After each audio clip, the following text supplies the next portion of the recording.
Hey, how you doing? Welcome to the Marky Worthington Comedy Podcast. This is episode 17. Recorded this one with a local fellow comedian, Ross Yeoman. He's been on the show before, so if you haven't been back, listen to that episode, then it's good to go back and listen to that one. Listen to all of our previous episodes. This is the third of the isolation episodes. So thanks for listening so far, and also I've been liking the isolation episodes because we can usually just record them with the phone, so it makes it pretty easy. The audio on this one is fairly good, so I'm starting to get the hang of adjusting the audio levels for phone interviews. Cheers for listening. Make sure you like, subscribe, and share this episode, and give us a rating if you're listening on iTunes. Thank you, and enjoy.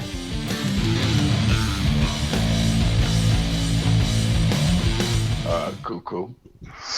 Got a return guest, Ross Yeoman. Hey, people. It's good to have you back on the show, dude. This is a isolation episode 3 of the isolation series, but it's good to have you back, and not quite as chilled as the last setting, just sitting at the bar recording the last one, but hey, at least we get to chat. Yeah, that last one seems like a lifetime ago. It's probably only a couple of months, but being able to actually sit next to someone, it was quite a pleasure. Yeah, that's it. Like within the 1.5 meter span. I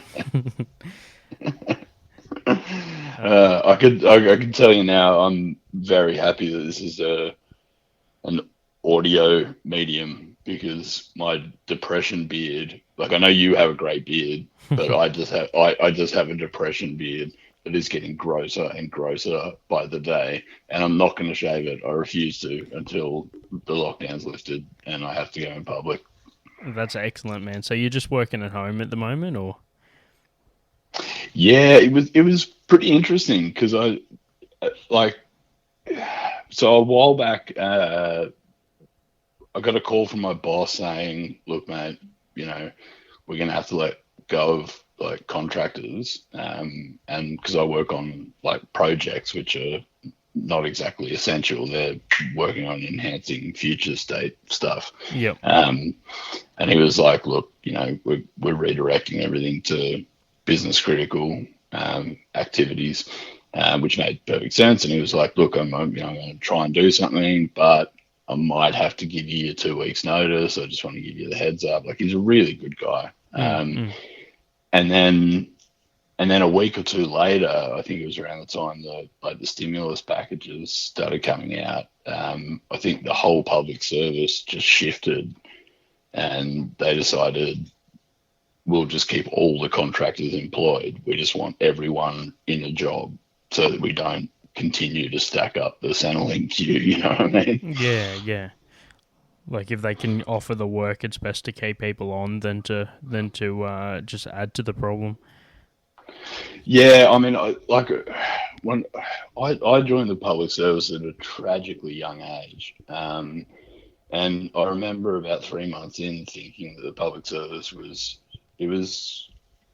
like, in the business world, it's kind of like school for adults. Yep. And then I started, after a couple of years, I was like, it's not even school for adults. I think the amount of public servants in Canberra, especially, I think it is just an economic stimulus package in another form. They just want to keep people employed, keep them spending money, keep them buying stuff. Yep. Everyone's happy. And like the amount of times there's been massive reshapes of departments, and they let like 4,000 people go. Nothing changes. That department doesn't stop providing that service. Like, so to me, it's obvious that I reckon about 60% of the APS is outright just an economic stimulus package. Yeah, we're like being the capital, we're like the heart of the nation that's just pumping money out into the rest of the community. Yeah, pretty much. Like, it's just a flow-on effect. Like, and the thing is, like, people might leave a department, but they'll always just rock up at the other one, at another department, just being like, oh, well, like, I'm doing this now. And it'd be just the same thing in a different thing. Or you lose a couple people in the middle that always worked on their life goal of fucking opening, like, a fucking muffin shop or some shit. Like artisanal muffins, yeah. Instead of like fucking like Jill from HR, it's Jill's Muffins on fucking Northbourne, just like getting crippling rent payments coming through, and finally determined to push on through, spends her life savings and goes back into fucking accounting. Oh man, I tell you what, I was listening to like my favorite podcast. Sorry, yours is second. Yeah, we did put out an episode like recently. Yeah, you told me, dude. You heard the last one. No, shout out to your boy Stuart Keys. That was a great episode. It was funny. No, I dig it. We got good feedback on that one too. So it's kind of cool not to be so strict with the guests. Like I like that we're starting to like I'm branching out more into like just the arts in general, like performing and tattooing and just all sorts of stuff. Yeah, so am I saying it right, Stewie Keys? Yep, that's his name.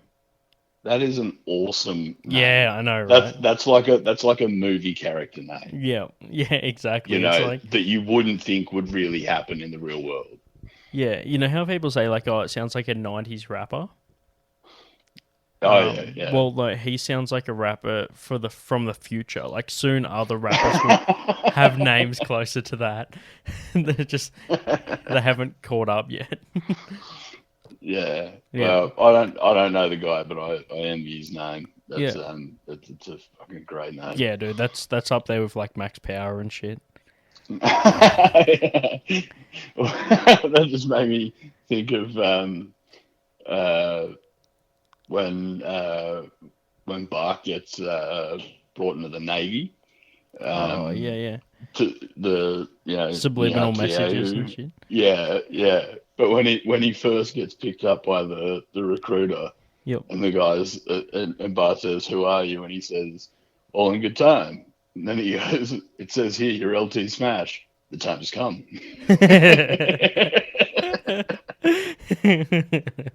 That's a good point, though. Like, just because somebody says that it's not time yet doesn't mean it's going to not be time soon after. Yeah. You know, like, if you go to a bar and they're like, "Sorry, sir, you cut off," you're like, "Not yet." And then you have one more sip and you're like, "Okay, now." Yeah, I've been politely and unpolitely asked to leave a few bars in my time. Man, I'm usually the one behind the bar having to like cut off my mates after a big night, and it's never easy, but it's also there's a good and a bad way to do it, and there's also a good and a bad way to be cut off. Like if I have a buddy come in and I'm like, "Look, man, we're really pushing it here," you know, like this is gonna be tough, but I'm just gonna take it from a point of view where it's like I'm just doing this for your safety. Because if I was in this for myself, yeah, sure, keep giving me fucking money and fuck you. Yeah, this is something I wanted to talk to you about. Were you ever tipped in your when you were working on the bar? Did you ever get a tip? Yeah, well, I hope that I go back to it after the lockdown's done. But well, as a bartender, usually get tipped like fairly regularly, like every week or so.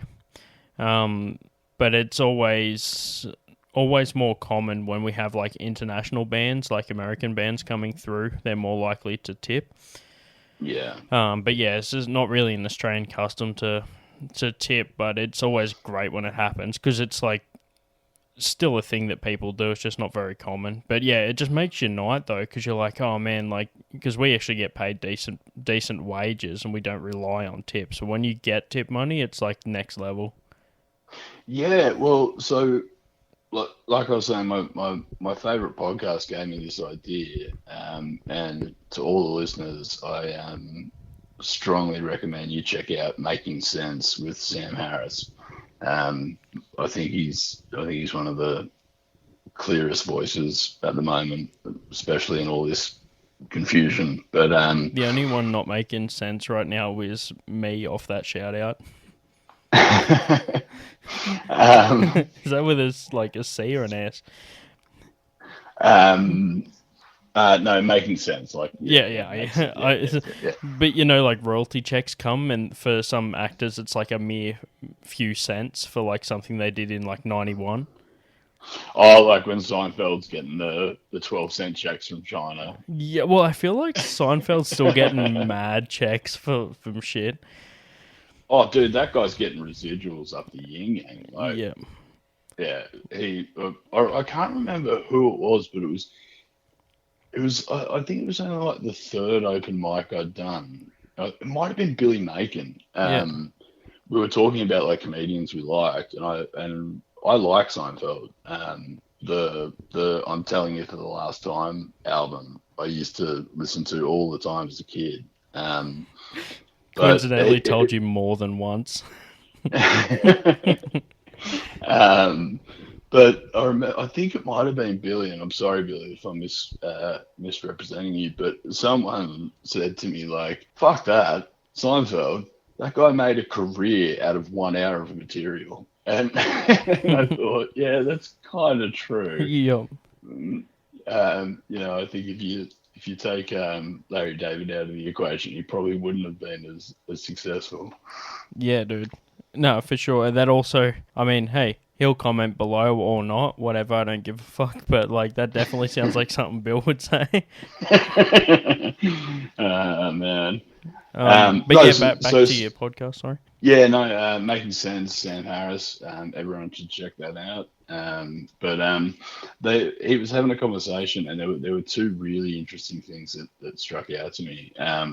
But one of them was the guest that he was speaking to was talking about how you should. There was an article that was written saying it was about like frontline workers, but not nurses and that kind of thing, but like people stocking shelves, people at the counter at the supermarket, that kind of thing.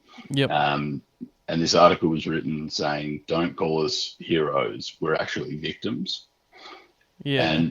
And that makes a lot of sense because they, who the fuck wants to work in that environment? Dude, I'm working in retail at the moment. I'm working at a liquor department. Oh, your business must be booming. Yeah, well, the thing is, there's alcohol restrictions, so we're having troubles with, not having as many bulk buys, but there is multiple smaller sales.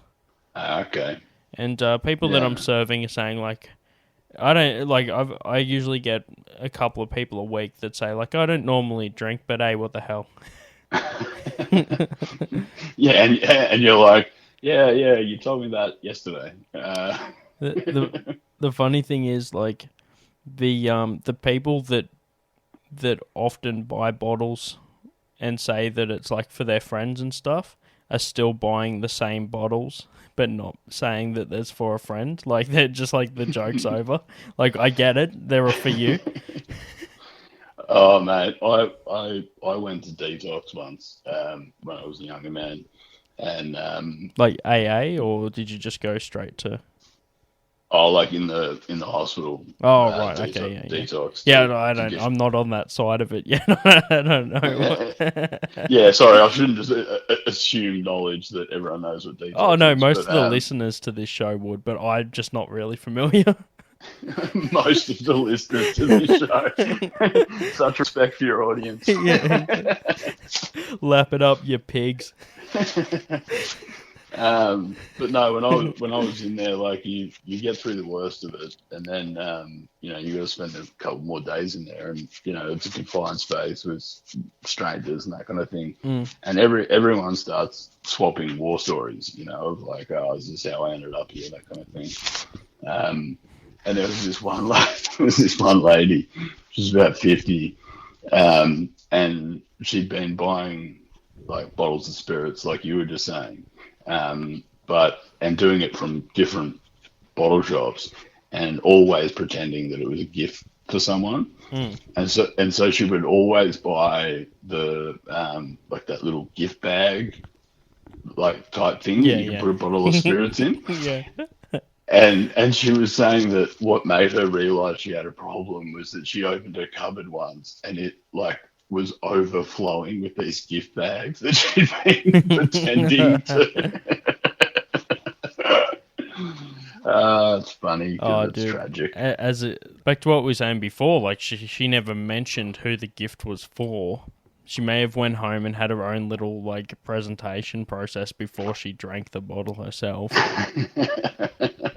Mate, I reckon she was probably drinking it on the way to the car before she got home. Yeah. Oh man. Let me say something to anyone that like may have wondered this or that does that. As a person that works in a liquor department, let me just say that we don't give a fuck. Like, I honestly, you could say like, I am gonna go home and drink this right now, and it's 9 o'clock in the morning and we just opened. As long as you don't come back this afternoon after you drank that, dude, I don't give a fuck. Like, no. Yeah. It's like fucking normal.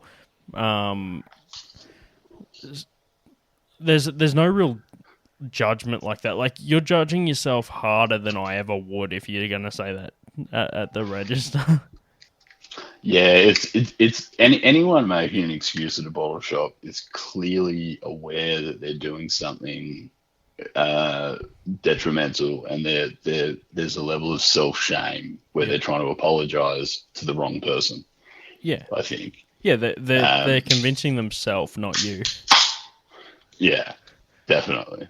But sorry, what I was going to say about like tipping frontline workers. Yep. I got a bunch of $5 notes, and I decided, yeah, every time I go to the grocery store, I'm gonna give the person, not the store, but the actual person, $5. And I did it for the first time last week, and because tipping's just not a cultural phenomenon in Australia, she looked at me like I was a fucking alien. Like, I explained it. And I said, I've been listening to this podcast, and it was saying we should really, tip the frontline workers and that kind of thing. So this is for you. And she was like, but I can't take that. And it was this weird transactional situation where I was like, just take the fucking $5. It's not that big a deal. It's like Mr. Burns with the money in Homer. Like, take it, you fool. Like, or just piling the money into the pockets and stuff. Yeah, or when Marge is a cop and Apu tries to bribe her, and they both turn around and leave the money on the counter, and Mr. Burns just walks past drinking milk and takes the cash.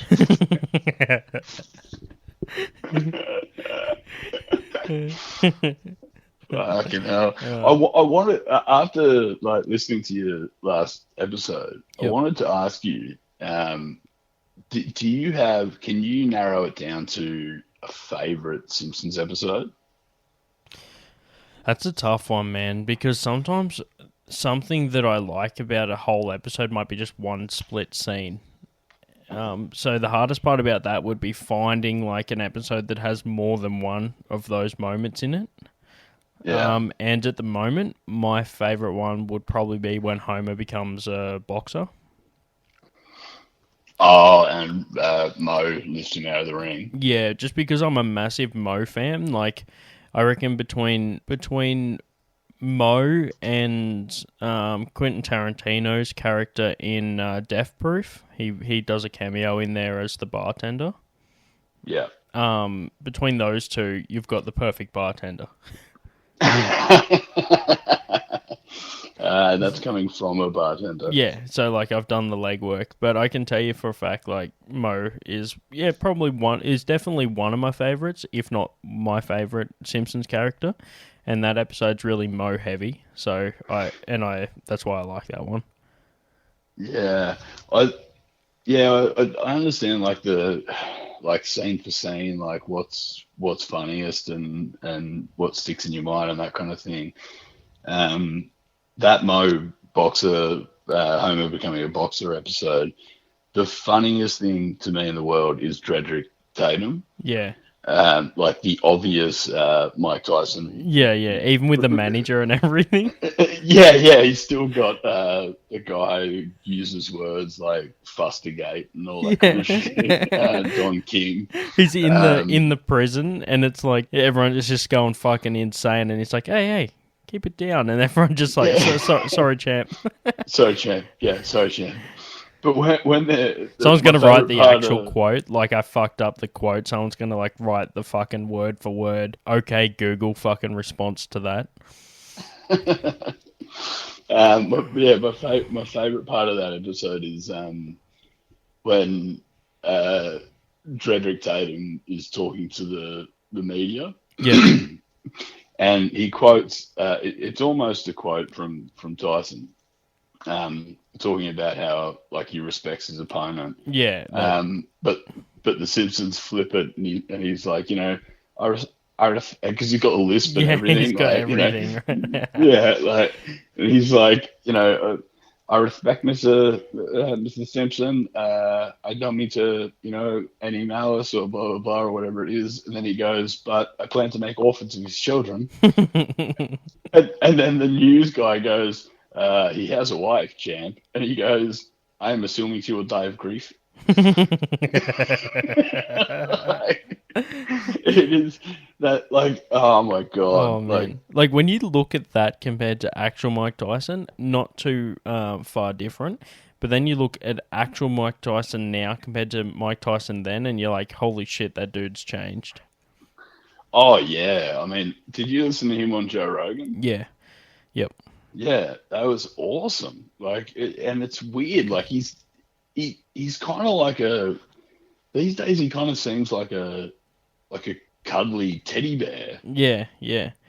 Man, have you seen recent video of him doing like a quick little like some like shadow boxing? He's still got some speed on him though. Oh yeah, that's what I mean about like being like a bear. It's like, yeah, it's cuddly and fun or whatever, but that he could rip you apart. Yeah, still like, fuck you up. Yeah, I mean that guy's muscle memory is probably just inbuilt forever. Yeah. No, that's my favorite Simpsons episodes. There's a couple of pearlers in there. Like there's the bit that I always laugh at. Having worked at a bar that switched around like over the years and gone from like being somewhere where it wasn't really like a big destination, not many people went there, to like something that is thriving before the lockdown, obviously, but they're still doing well through food and stuff. Like they're still managing to keep the flow going right now during all this lockdown shit. The scene that reminds me of like old school bar that I used to like when there was like not when it wasn't as popular is the you put an office back here in the ladies' bathrooms. Like yeah, I decided to make use of it since there hasn't been a girl back here since '86. Yeah, well, when you see Mo's bartender license and it expired in like 1987 or something, and he gets asked to make a. I reckon my favourite Mo moment is probably when he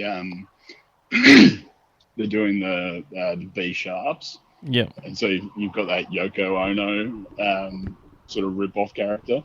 Yep. And she asked for a plum in perfume served in a man's hat, and he just pulls it out immediately, like he had that ready to go. Yeah, it's so funny. Yeah, the Yoko Ono one. That's actually pretty fun. And then there's which is also in that episode, the boxing episode, the other Mo reference, where he goes where the dudes come in to beat up Homer, which is how they find out that he can take a proper fucking beating. And he's like, hey, if you want to beat up my friend in my bar, it's a 2-drink minimal.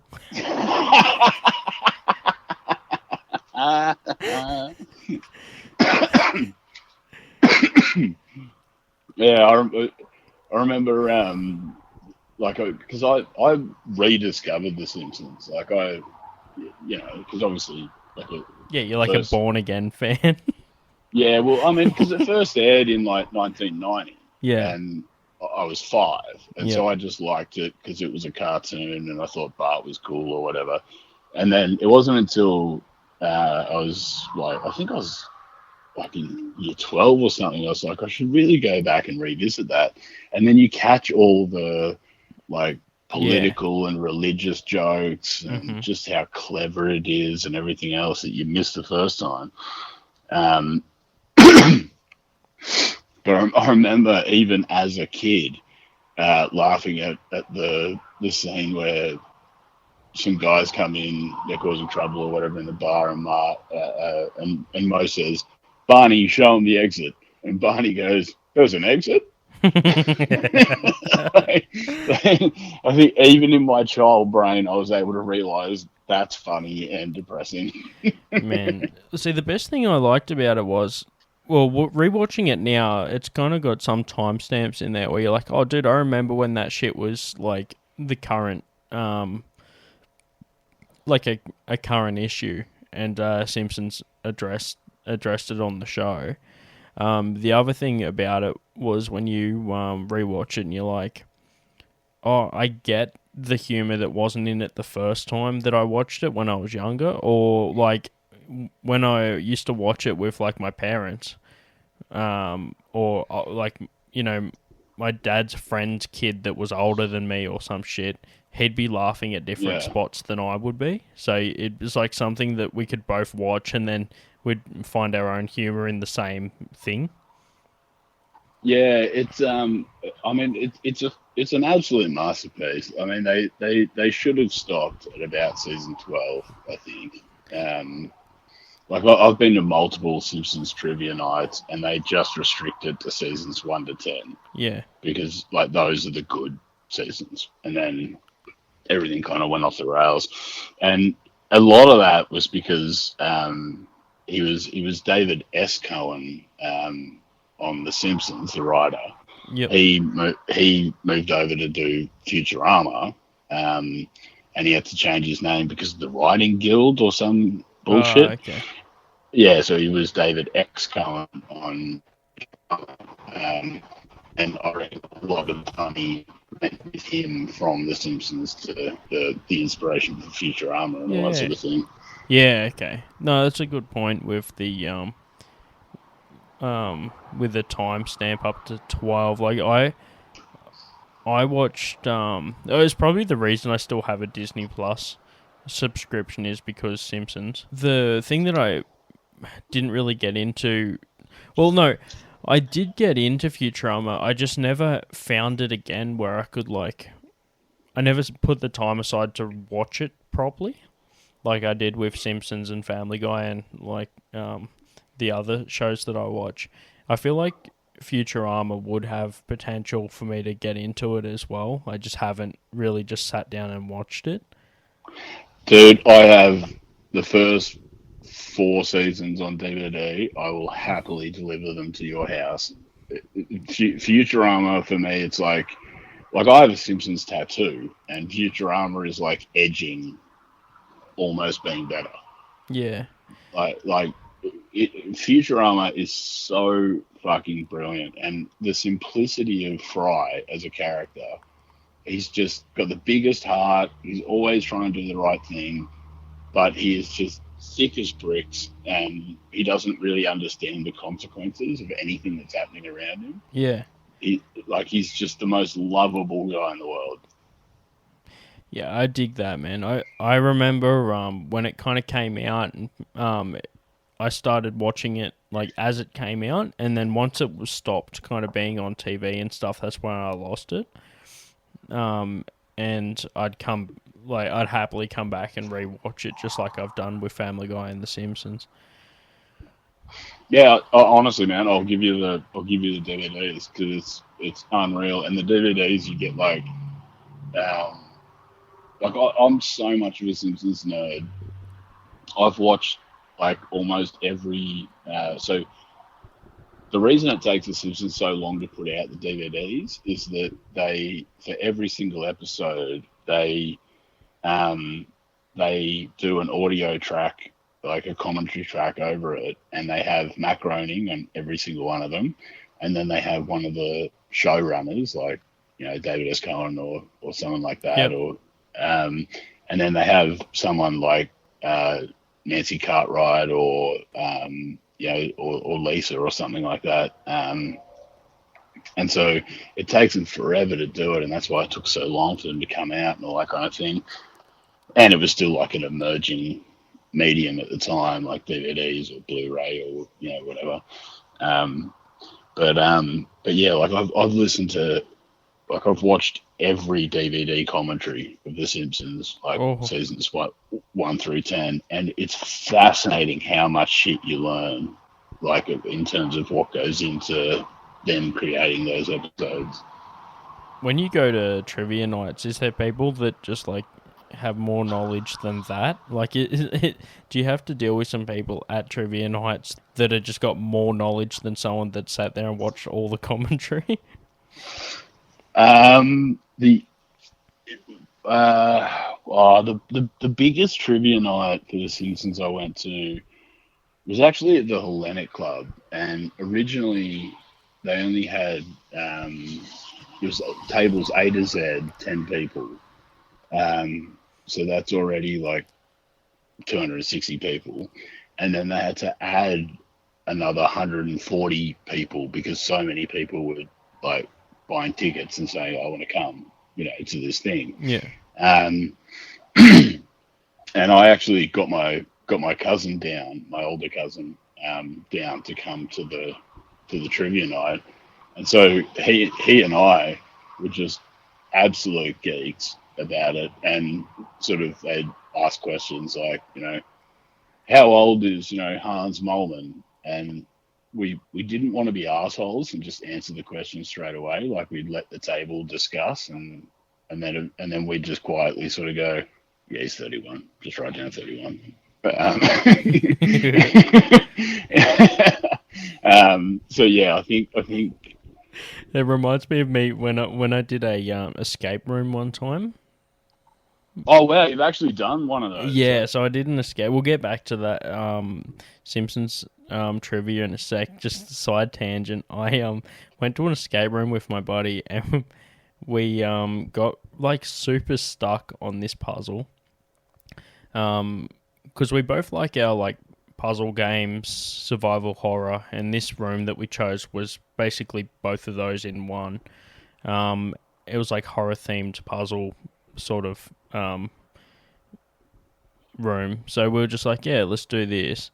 Was this in Canberra? Yeah, it was in Mitchell. Oh, I'm gonna have to check that out. That sounds awesome. Yeah, no, it was super fun, man.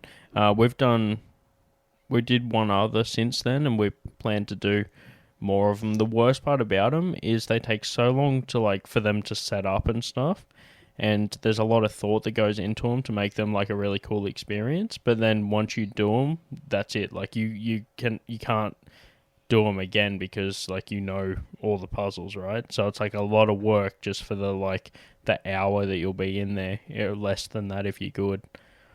Yeah. But yeah, we just got super stuck on this puzzle. I think we might have been overthinking it or whatever. And the dude basically, because they have like a monitor that just watches through cameras, and if you need a clue, you literally just say I need a clue, and the room monitor will tell you a clue over the speaker. Oh, okay. So we get a clue, still can't work it out. We need another clue, still can't work it out. And then there's a monitor in the corner of the room, and the answer was just on the monitor. It was just just fucking just, for example, just pick a random number. It was just it just said on the monitor 6, and the voice was just going it's 6. The answer's 6.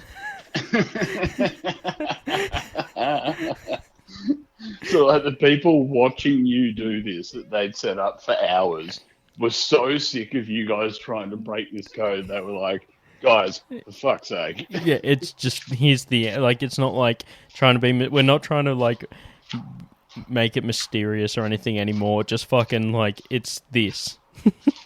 Yeah, you've got to move on to the next. It would be like if you cooked like a really good meal, and someone was just having trouble eating the entree.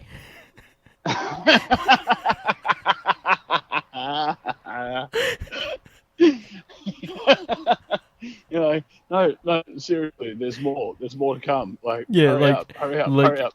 If the entree just had one crumb just left on the plate, and this person was trying to pick it up with a fork, and it's taken them like 4 fucking tries. It's like, that's it. We're taking your plate away. Just took the plate and just said like, here, just fucking move on to the next bin. Yeah, but I recommend escape rooms. So, back to what you're saying before about the trivia. So it was like, whatever, 360 people. Yeah, it was insane how many people showed up. So our because you get a team name so they can identify and all that kind of thing. And I wanted to be really clever and make the team name. So I made us the partially gelatinated non-dairy gum-based beverages. Yep. Do you remember that from the like Pulp Fiction rip-offs that they do? Yeah, yep. Yeah, and he's like, he says, what do they call them? They don't call them shakes? No, they're partially gelatinated non-dairy gum-based beverages. And he's like, you don't know what you're getting. But one of the funniest things about the trivia night was that, and this kind of annoyed me because I was really in it to win. And we ended up coming 4th when they released the results. But they would have, one table would give the other table their answers and vice versa, and they'd mark you as whether or not you got them right. And so there were little nuances like, oh, you didn't say this or you didn't say that. And so I was really pissed because I with my cousin, I was like, we are going to win this thing. Like my cousin has this encyclopedic knowledge. Yeah. But they also did things where they allowed you to use your phones at a certain point. Yeah, right. Which is odd for a trivia night. Yeah. But the guy that was running it, he gave out his phone number to the whole room of 350 people or whatever. And it was like, the first person to text me, the correct answer gets a bonus point or whatever it was. And I remember him getting up, he told everyone his number. Everyone was like rushing to text, like, oh, it's this or it's that, or it was Marge. And then he realised the mistake he'd made. He got up and he was like, all right, so the first 5 text messages I have are, you're a cockhead. Go fuck your mother. Everyone had just texted this guy like the most abusive shit they could think of. he just hadn't thought it through. I shouldn't give my mobile number. That was like an on the spot thing. Oh, and how funny is it that if you're under the complete veil of being anonymous in that, and people just text you're a fuckhead, that's the worst thing they can think of. Yeah, you think you'd be more creative. Yeah, it's like this is why your prize tonight is just going to be a Bunnings gift card, and you're going to fucking love it. And the gift card is just going to be the sausage outside the store. Yeah, exactly. You'll be sitting there trying to fucking give the Rotary member your gift card for $20. And the person on the Rotary won't have any idea how the fuck that actually is a good deal. I've always wondered, after that trivia night, like it was years ago, and I've often wondered like whether or not that guy still gets abusive messages just from strangers that he doesn't know. Like 4 years later, and he'll get a message saying, "Hey, fuckface, I remember you." Like, yeah, exactly. Or even worse, 4 years later, he's still getting Simpsons answers to the question he asked. Yeah. I wish I'd saved his number, because I would do that. I'd just send him things like random things. Was it Barney? Man.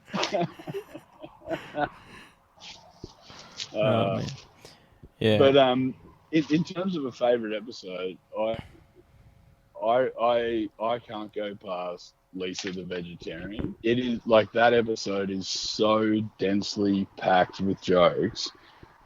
It's just insane. Like the stuff with Troy McClure is fantastic. When Lisa's trying to explain that she's not going to eat meat to Homer, and she's like, he's like, what? So you're never going to eat bacon? No. Or ham? No. Or pork chops? No.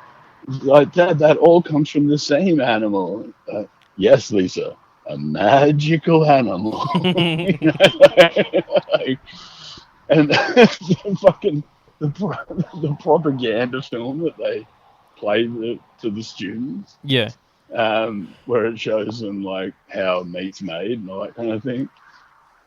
The fact that it's called Meat and You, Partners in Freedom, it's just so funny. That's what I mean about like rediscovering it when I was older, because like obviously that flew over my head when I was 10.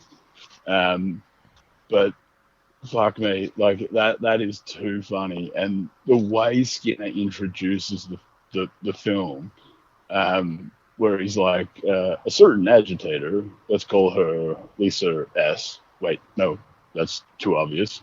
L. Simpson. And then he's like, has raised certain questions about school policy, and then he goes, so in the interest of creating an open dialogue, sit silently and watch this film. It's like that sums up my whole schooling career. Like, just sit silently and watch this film. Yeah, they nailed that, hey. Like, how good was it when the teacher would just bring out the fucking TV? We did the sex ed class in science and in our health class. So, like, we learnt about, like, the fucking, like, reproductive side in science and, like, everything else in health. And we watched a fucking video of the whole gestation period for humans and what the fuck happens in that time, and then right up to showing a bunch of year 9 kids a fucking birth video, full fucking birthing video on a like an old TV on a fucking wheel out stand thing on VHS in science. And what school were you at? That is insane. Look, I'm not going to name them, aside from it was... no. Always got to steal people's bits. I don't always have to, just in that case it seemed fitting. Don't worry, I only do it when I'm talking to them. Ironically, like, I'll name drop them, go fuck themselves. But I went through there, and I was never taught sex ed. Yeah. You were just practiced it. You were just a victim of it. Yeah. You were just a victim of people that also weren't taught it.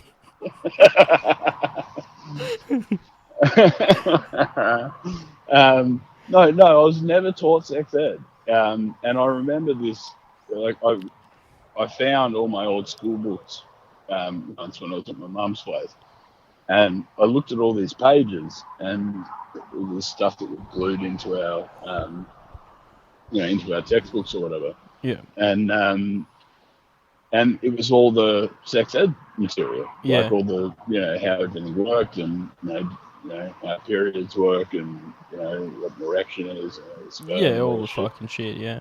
Yeah. And I remembered when I found that book, I remembered the day our teacher clearly just didn't want to talk about it. And so what he did was he just said, all right, everyone, gave us all these leaflets that we glue, and he was like, glue those into your books as fast as you can, and we'll go out and play football for an hour if you can do it in 5 minutes. So he just totally didn't teach us it at all. What the fuck? Nah, do you know what it was, man? He fixed you guys. He thought that maybe, like, if you learnt about it, you'd be broken. So he's like, let's just go play some good old fucking football. Just make you guys all good. Like, not give you any mental issues at all. Instead of learning the reproductive system, which is fucking quite important for your existence, we'll go and just grab each other in the fucking field and fight like apes over a fucking ball. Well, this guy, this teacher, I won't name him. Let's be honest, football's foreplay for a group shower. Oh, fuck yeah. That's what he wanted. He's like, oh, well, boys, I suppose we better get in that shower and fucking work out what's in that pamphlet, eh? I love how gay things that are meant to be masculine are. Like, football's a great example. Like, and like the Catholic Church, it couldn't be gayer. Like, you've got a man in a dress, like, you have your Holy Communion, you get on your knees and you close your eyes and open your mouth. Like, it's the whole. There's candles and incense. Like, yeah, dude, you fucking you gayest religion you share ever. Food and wine.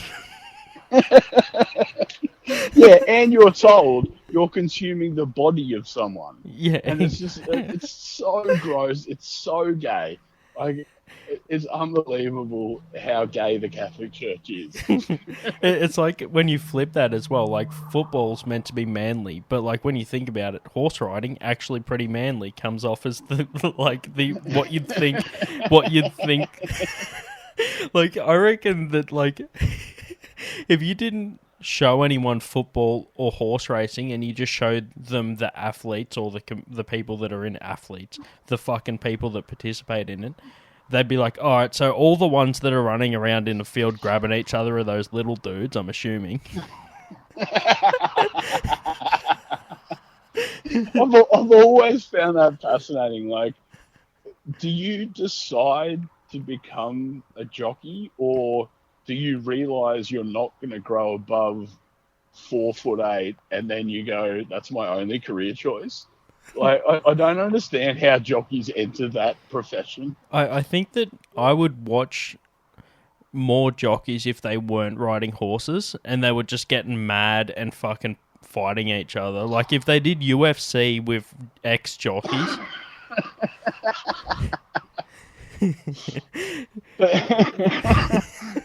You can tell someone would cheat, though, and throw a dwarf into the mix that has, like, super strength. Like, a really powerful skull. Just throwing hook punches and elbows. Oh, fuck. Oh, so inappropriate. Oh, dude. Yeah, it'd be like battle bots, but for jockeys. You see the guys from Mythbusters are on the side. Yeah, they honestly, I'd love to see a Mythbusters episode where they're like, are jockeys born or made? Like, yeah. How does it work? Well, I don't think that, like, height is a choice. Yeah. Like, you don't... Well, you got to be careful, mate. This is a very PC environment. I might self-identify as someone who's 3 foot. No, I was going to say wide, 3 foot wide. Yeah, well, dude, that's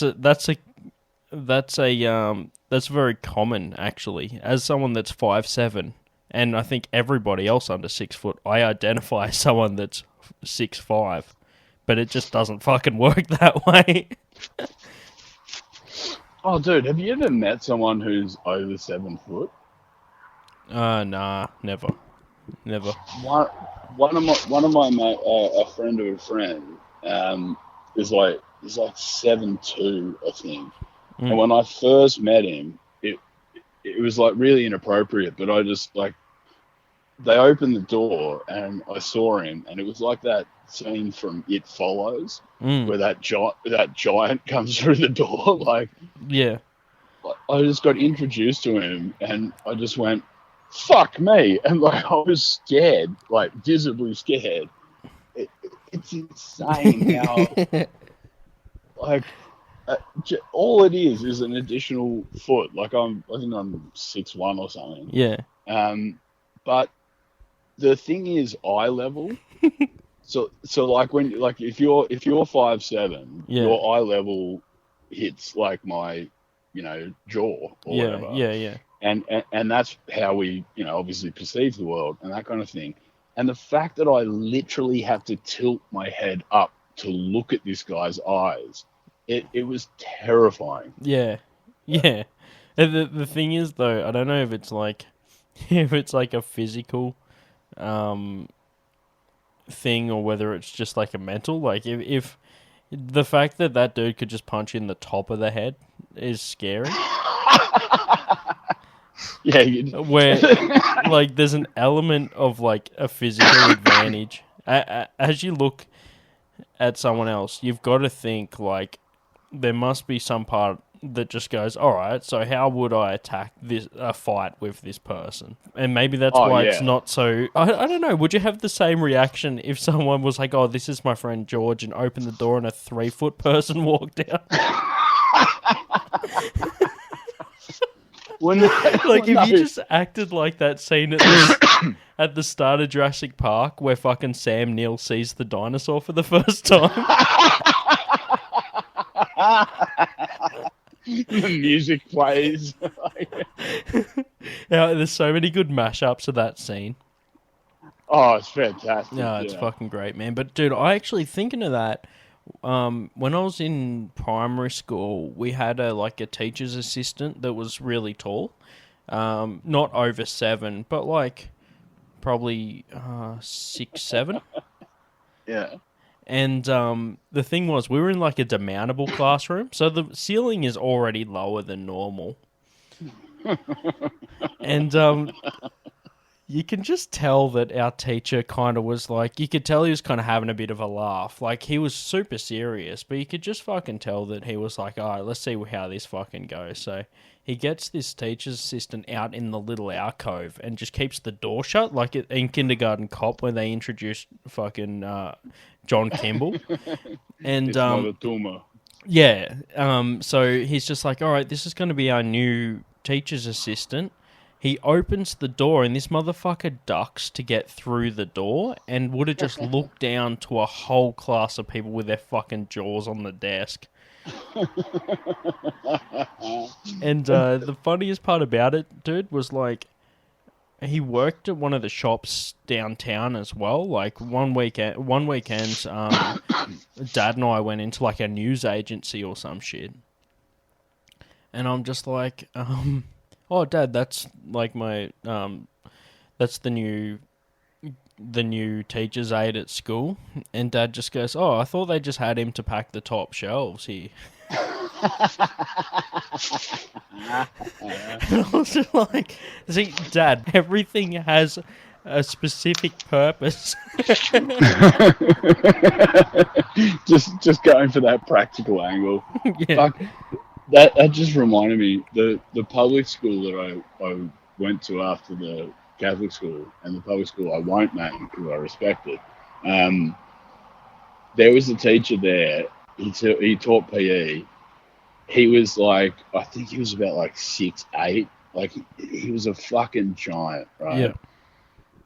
And how's this? His name was Mr. Ball. What the fuck? So, I know, like, firstly, who has Ball as a last name? Yeah. But the fact it's that not he was even 2 syllables. Exactly. Like, change that. Like, fuck. But because like, with his height, it was like, you don't have to be that creative to start calling him Mr. Tall, Yeah. and he just got harassed every day. I feel bad for that guy wherever he is. Oh man, yeah, dude, that's for sure. Like, two things that I need to like double back on our conversation before.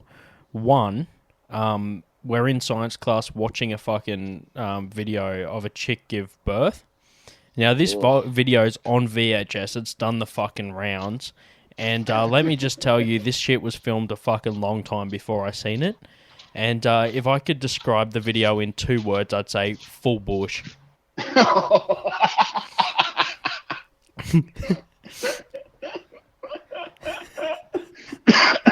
The other thing, pre-porn era, like yeah, like El Natural, yeah, just like straight up full bush, and like white cheek, black bush too. Like they weren't fucking around. Oh man, and straight after everyone opens their eyes because everyone's looking away during this scene, the fucking teacher rewinds it, so we watch the baby go back in. Oh my god! And then does like a teacher's commentary on the scene again, as we're all just rewatching this shit. That is the stuff of nightmares, dude. Like, I don't think I'd recover. That's child abuse. Doing that. Yeah. Well, when I went to school, we called it education. Oh man. Oh, fucking hell. Oh, but the other thing I want to double back on. Yeah. For anyone to get the references to the joke theft before, go onto YouTube and check out Ross Yeoman's Short, Fast and Funny to get that. It. Yeah, so if it's already been pulled down, I'm assuming that it's either not listed or it's through a different account or some shit. But because I know I got a direct link to mine, so I'm going to try hard to find that video so that I can share it as a reference for people to get it for this podcast. But if it's not on there, we're just going to assume it's been fucking removed. Dude, I think it got taken down. I went and checked, I was amazed, because the guy sent it out, and he sent out everyone's to everyone. Yeah. And I was like, well, don't do that. Like, it's, people's material and whatnot. People can do anything with that. Exactly. So like, get it taken down. Yeah. But no, I searched for it because I'm such a fucking narcissist. Or that you want to get the thing that someone gave you. Does that make you a narcissist? Like, if someone's just like, here's your change, and they weren't holding change, would you go like, oh, well, I don't have it, but you keep that because I'm not a narcissist? No, but because I actively tried to find that on YouTube, and I can't. So, listeners, don't waste your time. I think it's been pulled down. Yeah. I'm probably going to get a lawsuit from Darramala College. Wait for me to fucking share it, and then, and if I don't share it, you know what happened. Oh, dude, the funniest thing to me was when that first came out, and it was on YouTube, and I genuinely don't think it is anymore. But I watched it, and it's always awkward watching yourself. And then about a week later, I went to watch it again, and I looked at the bottom of the YouTube thing, and it said it had 1 view, and that was clearly me the last time I watched it. And I was like, oh yeah, road to stardom right here. Soon I'll be quitting the day job. Yep. I'm making a career out of this. By the way, speaking of YouTube views and comments, if you're still listening at this point, I want I want to talk to the person that commented on the last Ross Yeoman episode and say, like, hey, we got him back, no matter how bad you thought the language was. Did someone actually comment? Someone commented. If people can go back and see this. Someone commented saying, I don't know about the language on this Ross fellow or something like that. I love the irony of that, because like you've seen me do the bit where it's like, you know, someone told me I swore too much. Yeah, yep. Yeah. So that's fantastic that someone was like, oh, well, just probably needs to tone it down a little bit. Yeah. This is a family household. It's like the video's marked as not for kids, and the episode's marked as not for kids, and the other thing is, like, they went to the effort of writing it, the comment, and posting it. So, I mean, if you look at it from that perspective, that person's probably my biggest fucking fan. Like, and that's why I said, if you're still listening at this point, that's even better. Like, shout out to that person. Thanks for listening to the show. You'll be able to say you got in at the ground floor. Yeah. Like, you're on this fucking ship when it sailed. I honestly, like, who in the fucking world writes a YouTube comment? Like, I know there's obviously billions of people that do it, but have you ever seen something on YouTube and felt the urge to go, well, I need to put my 2 cents in here? Like, yeah, man. What? The best thing about the YouTube for the Short, Fast, Funny coming out all in one email is I can go back through and see if yours exists now too. Oh, shit. That happened to me, man. In the early days of, like, loyalty programs, like, shops would have, you know, their cards and stuff that they'd give you. Yeah. One that I signed up for was, like, for a smaller business, and I had to actually write my email address on, like, a fucking clipboard. Wow. At the register. Weird. Yeah, like early days. It wasn't just sitting at the it was like behind the register, and the cashier just held the clipboard out, and I just wrote my shit down and got.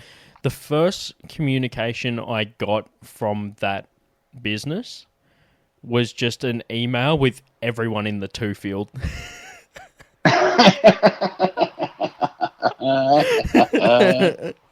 I'm like, thanks. Like, it was just, I was just waiting for someone to reply and be like, oh, looks like you've got some good deals this summer. Like, or just, like, who the fuck? I wonder because, like, we're talking early days of loyalty programs, whether, you ever see people that just treat text messages or YouTube comments or fucking Facebook shares or whatever writing on someone's wall like it's a fucking official email to someone? You'll just see, like, they'll fully sign on, although it's got your name. Like, you see people just being like, if you upload, like, a photo or some shit, and someone will just comment on it being like, looks good, catch up soon, XXX Michelle.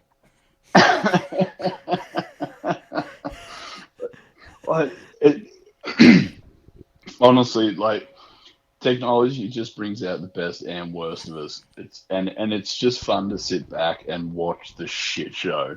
Like, there's no way I'm ever going to engage in it. Like, I don't put any of my stuff on YouTube. I was actually pissed off when I got sent that, and I just got sent a link to a YouTube clip, and I was like, I don't remember signing up for this being on YouTube,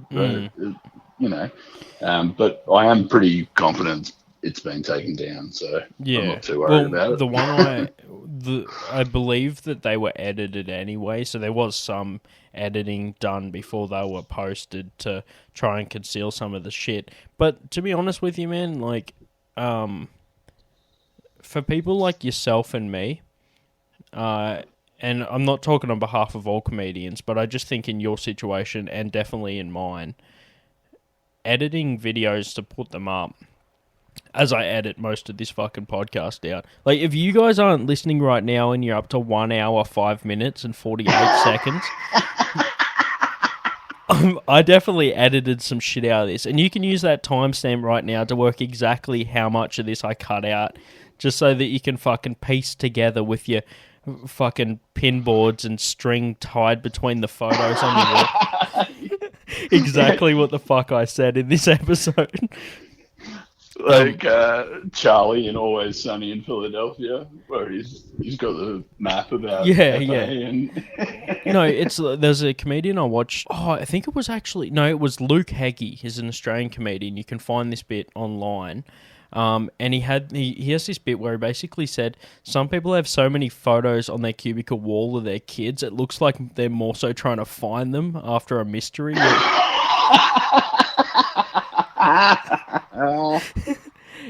I know I fucking probably butchered it, man, but like that's basically the gist of the fucking joke, and I reckon that's hilarious because after working in offices before and just seeing how over the top people get with their like macaroni art and shit on their fucking wall, yeah. I was trying to write a bit about that, but basically it boils down to like when someone shows you photos of their kid, their biggest mistake is they think you care as much as they do. Oh, dude, definitely. Like a mate of mine recently had a baby, and very healthy. Everything went well. It was awesome. He sent me a photo of the kid. It looked like a fucking lizard. Like newborn kids aren't cute. They're just not. Like, wait 6 months and until they can open their eyes and then send the photos. You know what I mean? Yeah, I can understand seeing one out and about, like if someone's just walking around holding their baby or whatever. And I can understand why they would take photos for themselves to be like, oh, this is the kid when it was new. But I just said that like someone would I just said that so obviously that I just do not have fucking kids. Like here's the kid when it was new. We just bought it. Yeah, like from China. It's like dude, it's like me. Like the way I described that was, it was like when you buy a car and take a photo, and you're like, it'll never get better than this. It's all downhill from here.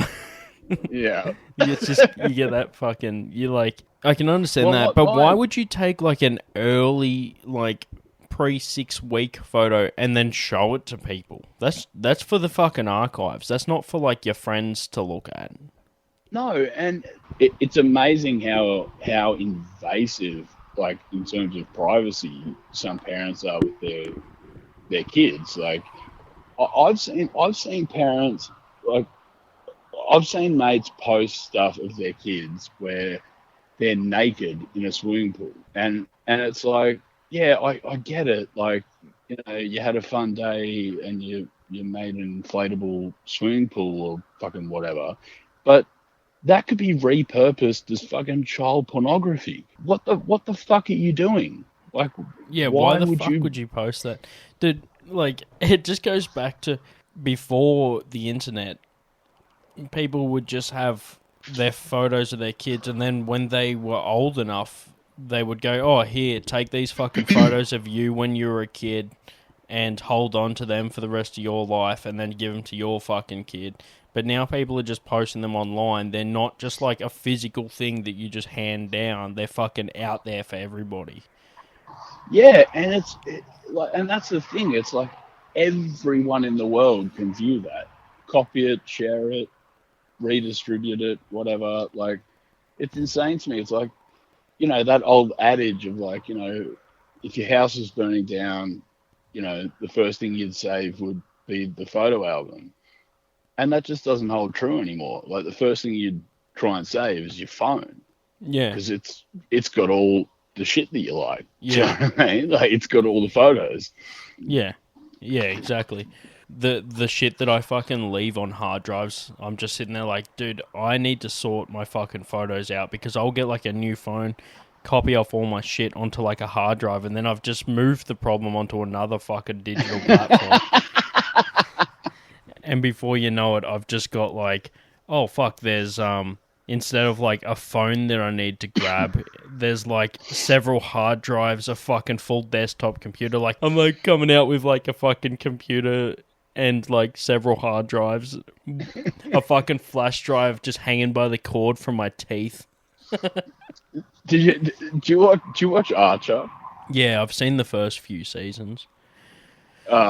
When they get raided by the FBI and Krieger, it's just a scene where he's like, and now to delete the old browser history, and he gets tackled out of his chair before he can do it.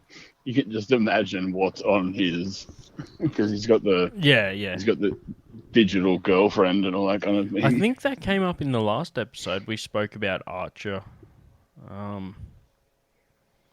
Nah, we didn't. Okay. That's what I'll be saying next episode. Oh, man. All right, we'll move into our last section for the podcast. Well, the first part was just us chatting and talking shit, but I did actually have one thing I wanted to add to this episode, something that might make it more interactive, that people could submit stuff to the show, is online reviews. So basically, I'm going to have a section here of like the worst reviews that we can find online, and they're not just going to be on specific things. It's just whatever, like whether it's on travel websites or product reviews or just online sites. Anything you can find that's just basically a review. Send me the link to Marky Worthington Comedy at gmail.com, and I will review them and pick a couple to read on the show. I reckon it'll add an extra element to it. Yeah, definitely. You mentioned that you were going to do the what are the worst online reviews and that kind of thing. Yep. I was in a drunken stupor all day, so I didn't do any research. But have you ever listened to the podcast, How Did This Get Made? No. It's fucking amazing. It's basically, it's like a crew of comedians, and they do live shows, and most of them are live shows, but they just pick like absolutely horrifically bad films and talk about like how the hell did this get made, and they break down the film and point out all the flaws and that kind of thing, and then at the end of it they do a thing called second opinions. Yep. And they read 5-star reviews of that film. Yeah. So it's like they've just spent an hour dressing down this movie and how fucking terrible it is, and then they do the 5-star review ratings. It's fucking hilarious. Like, do you remember? What was it? It was I think it was just called Batman and Robin. Yeah. Okay. You remember that one with No, I don't. I don't know. Don't know that one. That one had it was before they rebooted it with Christian Bale. Okay. It had Alicia Silverstone, and it had Arnold Schwarzenegger as Mr. Freeze. Oh, that's right. Yeah. Yeah, and he just keeps making ice puns. Yes. It's so fucking, that movie is so fucking bad. So yeah, they'll spend like an hour dressing down a movie like that, and then they'll go to second opinions, which are people who have rated it as 5 stars, and read the comments that they've left, and it's fucking brilliant. Just absolute idiots that clearly don't know what a film is supposed to be, going, yeah, this really, inspired me to rethink blah, blah, blah, blah. And you're like, what the fuck is wrong with you? Oh, fuck. Yeah, so I did something similar with Dylan Holmes when we did that Alien vs. Predator review. Where I read, some of the like the worst reviews that I could find for it online. So it led me into looking in like more reviews and finding shit online. That's basically what brought this up. But there was the idea of having like experiences and product reviews that I read is it adds like more to it, a bit more of like a different element. Instead of just like movie reviews or whatever, I just figured that people find funny reviews online, so they send shit in.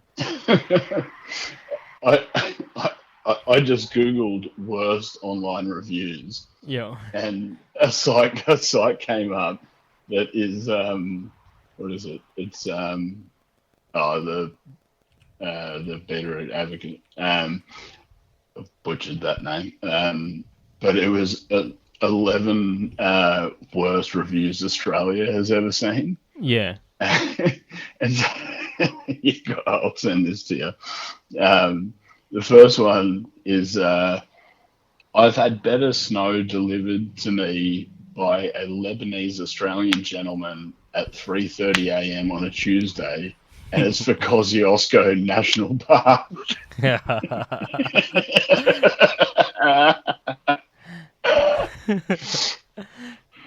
Fuck, this is fantastic. Man, I have one on a hotel, which is like a pretty shit review for a hotel, which is posted online. Sorry, I'm just looking at another one. It's for Sydney Harbour, and the comment is, "I never knew the harbour water was so clear. I could see the dead pets and trolleys everywhere."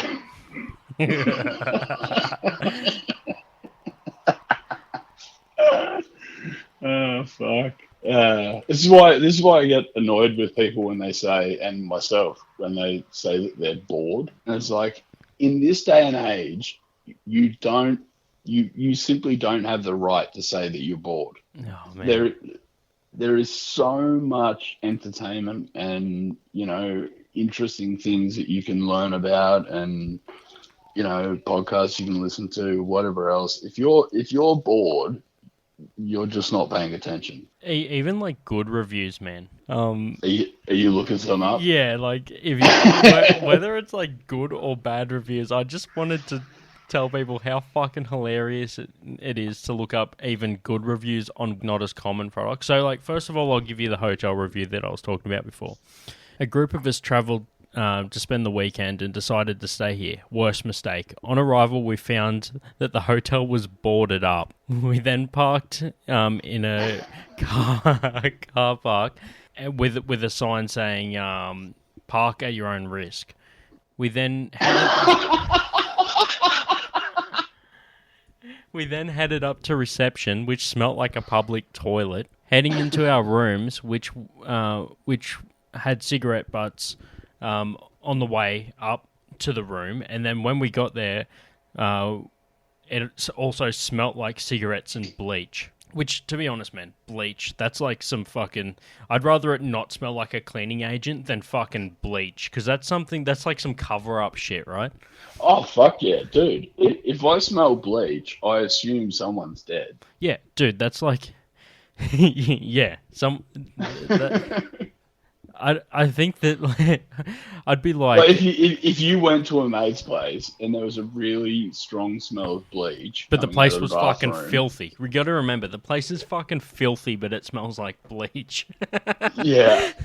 Well, it's just like... So it smelled like cigarettes and bleach, which is just like a fucking amazing combination. Oh, it's a great combo. Like, we suggest the Winnie Blue with the bleach. You could try the gold if you're, having seafood later, something a little bit lighter, perhaps a white wine spritzer. Anyway, so there was mold cigarette burns next to the bedside. Dude, fucking have you... Like, so when I was a kid, we used to live next to a house that was like housing commission, and the kid that lived there used to invite us over to play N64 or whatever. And in the lounge room next to the lounge chair, there was fucking cigarette burns all over the carpet. And one weekend I stayed there a little bit later, like kind of towards like the 7, 8 o'clock time of night, before I went back home, and the mum would just sit in the fucking chair, just like chain smoking and drinking, and then I noticed her like nodding with a cigarette in her hand, just fucking outstretched. And I'm just like, dude, all those fucking burns are from when she fell asleep with a durry in her hand. Oh, God. As an adult, I look back at that. As a kid, I was just like, goodbye, Mrs. S. Yeah, you always want to be respectful to your friends' parents. Like, Yeah. because, like, you know, with my voice being sort of not quite right, I noticed back in the days of landlines, I'd call my friends, and if they answered, I'd just be like, "Hey Pete, what's going on?" But for some reason, if their parents answered, I'd raise it a couple of octaves and be like, "Oh, hi, Mrs. Blah blah blah. Just wondering if Pete was there." And then he'd get on the phone and be like, "Yeah, I know what's going on." It's this weird respect thing that you did. I find myself doing that with customers at work. Like, it just seems like if someone needs something repeated like several times, you'll raise an octave higher and try again.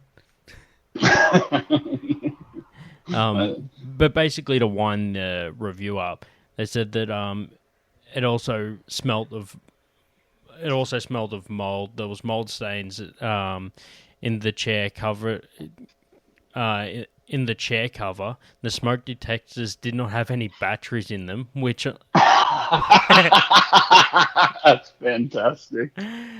Which in the second room we found smoke alarms were taken down. Well, this all ties back to the cigarette butts. That makes perfect sense to me. Yeah.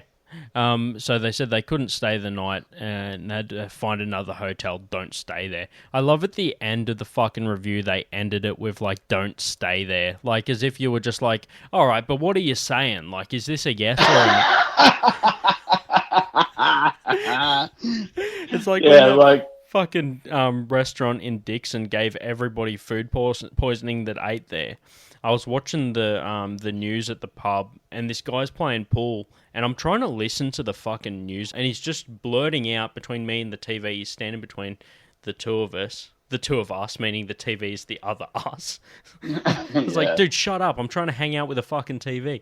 But I was just like... my best friend over here. But he's standing between me and the TV, and he's just going like, "Don't eat there, man. Don't eat there." I'm like, yeah, dude, I fucking know. I wasn't about to watch the news where like over 100 people got fucking food poisoning and decide to go like, "Oh, well, man, I'm just looking for meal ideas. That might be a good place to fucking drop by on the way home."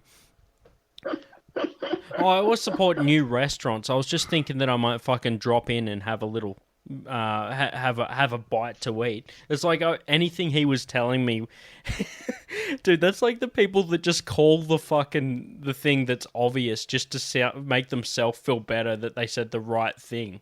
It's like if I was gonna go like, hang on, I'm not gonna watch the review, the fucking news article on the TV. How about you just tell me about what I should and shouldn't fucking do, and I'll listen to every word you have to say, and then pat you on the back when you made a good call.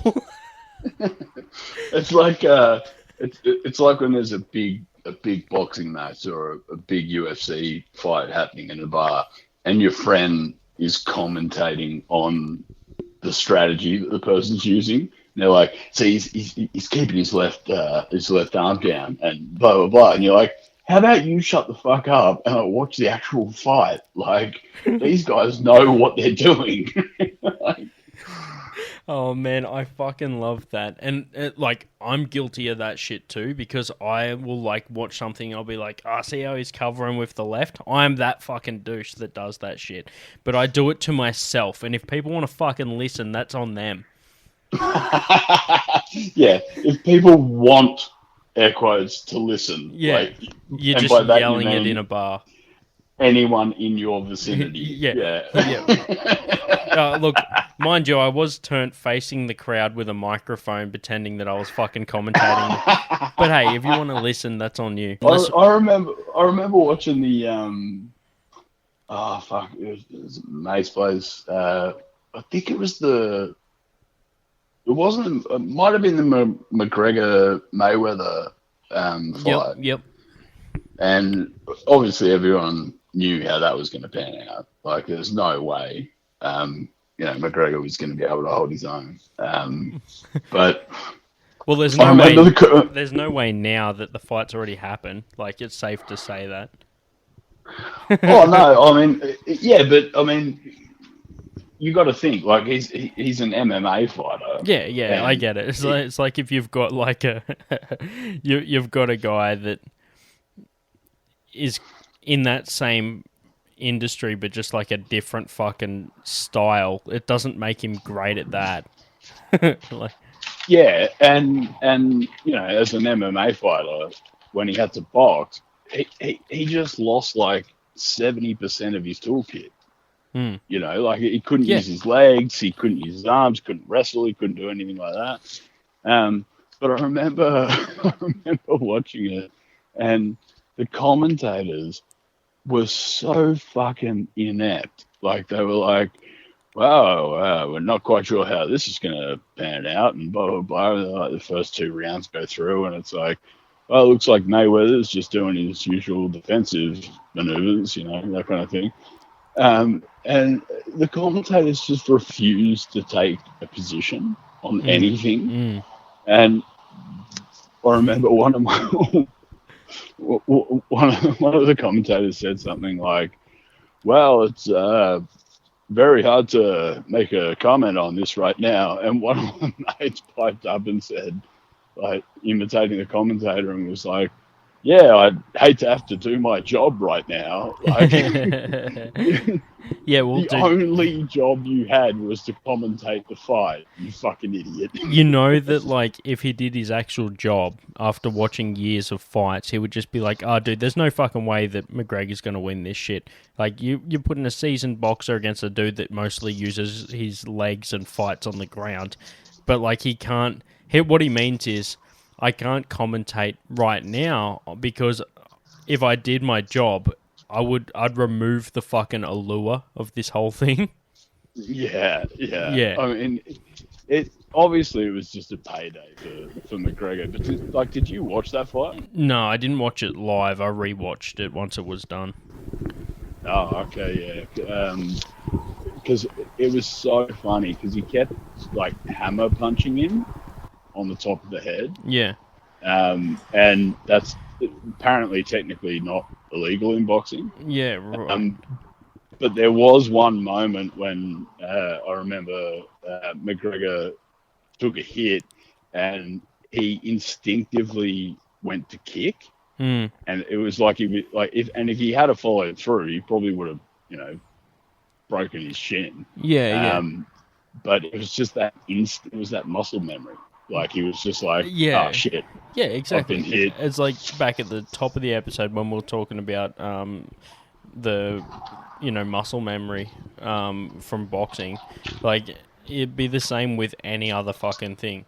Like, dude, do you know what would have gotten everyone hyped over that shit, dude? Imagine if he just went into it as a boxing match and then midway through just switched it and just went full MMA and just fucking did like ground and pound, fucking just sweep his legs out and jump on top and start punching. Like, oh, dude, that would be the best. He just like knew he was gonna lose and went, fuck this, I'm just gonna like finish this like this way. Fuck the payout that I'll get for losing. Like, I'm just gonna fucking like actually win this on my terms.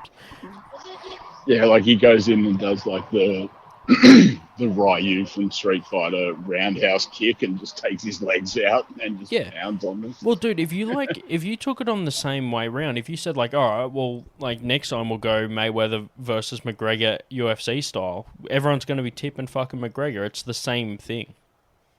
Well, McGregor said that in an interview. I remember because obviously he talks a lot of he talks a lot of smack and that kind of thing. Mm. But I remember seeing an interview with him where he said he was like, look, if he wants to come into the cage, he'll die. It's that simple. Like, I'm willing to go into the ring and dance around for a little while. I don't care. Like, you know, and I think he also said, like, they were like, oh, you worried about this or that or whatever else. And he, like, mockingly said, it's boxing. What's the worst that could happen? Yeah. You know? Like, this guy is used to being choked out and fucking having his jaw broken and everything else. He was just like, yeah, what's the worst could happen? I don't give a fuck. Like, let him. He's wearing gloves and he's going to hit me. I don't give a shit. All right, I'll wrap it up with my final review. I found a couple of good closers here. All right, so we mentioned experiences and products, and I said how funny it is to watch good and bad reviews on certain products. Here is a couple of reviews on the from Amazon, the sex stool multifunction weightless adjustable sex chair position aid bondage sex toys. The fact that product exists tells me that the human race has too much time on its hands. Oh, man. All right, so we've got 1 star. Poor product. The product leg snapped off halfway during installation. Yeah, sure. And... Yeah, I was just setting it up. I just... What? Where were you installing it into? As not eligible for return. This is what I mean about people who would actually write YouTube comments. Like, he's writing a review of that product. Well, the best thing... And he's still protecting himself. Like... It's like... Okay, so it says underneath that, so during installation... and it's not eligible for return. So this person, the worst part about this is this person now needs to dump this thing like they're getting rid of a fucking body. Like they need to put it in a bag and cut it up into small bits and like shit and fucking get rid of it like somewhere where like you can't just put like a piece of sex furniture out the front for fucking like anyone that wants it. Like fly tipping with a mattress or something. You just like, you chuck it next to the fucking lounge chair or something, you know, for garbage pickup day or whatever the fuck. And so he, just like our last review. But why didn't he read those terms and conditions before he bought it? Like, what did he think was going to happen? He could buy it, fuck it, and then send it back? Well, this is the thing, dude. It's like, why the fuck? Okay. Let's be honest. I can understand why they wouldn't accept refunds. Like, they're not going to be like, yeah, like, you're not going to go into a shop and just be like, oh man, I fucking just bought this sex toy and it's broken. That's very similar to that Jim Jeffries bit, actually. You know that how he's just like talking about how he bought the rubber cunt, and then he just goes into the shop and he's just like, mate, I just fucking bought this here about 20 minutes ago, and it's fucking broken. 20 minutes ago. Anyway, so he's just it makes me think of the lock, stock, and two smoking barrels idea. Yeah. Like, no one's going to refund it. Yeah. Yeah, but the best thing is this reviewer wraps up the fucking thing, same as our last one. Do not buy. Like, as if anyone was just going to go like, I feel like anyone that was going to buy this before wouldn't read that review and go like, oh, well, I was pretty keen, but I'm not gonna now. Like, I don't think you're deterring too many people. Yeah, I had would, but after reading that review, I've lost the urge. Yeah, dude, you don't sit there with a fucking hard-on and the shit's in the basket on the online website and you read a couple reviews and change your mind.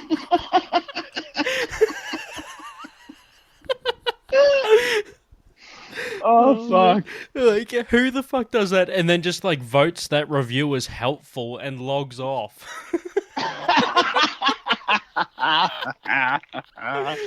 Oh, God, that's even better. I tell you who, the 13 fucking people that voted that review as helpful. Oh, man. Yeah, alright, that's the closer. Alright, yeah. Oh, fuck, man. Yeah, this one ran longer, but it's all been good content. I liked recording it and hope that everyone enjoys listening to it as much as myself, or enjoyed listening to it as much as I had. I hope everyone has as much fun listening to it as I had recording it. There we go. Yeah. Fucking hell, I'm just looking at my phone. We went for like an hour and a half. Yeah, so people were comparing it to the actual runtime. They're like, oh, it's hour 10 here. There's 20 minutes of fucking content in there cut out. Yeah, but so anyway. I could watch a movie or listen to these two idiots talk to each other. About multiple movies. Hey, I'm going to take the deal with all the movies in one. Thanks, everyone, for listening, and make sure you like, subscribe, and share the episode, and give us a rating. Speaking of ratings, giving us a rating on iTunes or Spotify, wherever you get your podcasts, so that we can reach more people and get the word out. Thanks for being on the show, Ross, and thanks, everyone, for listening. Cheers, Marky. Sorry for rambling on as much as I did, but yeah, fantastic to be back on the podcast during the isolation, and yeah, it's good chat, good fun.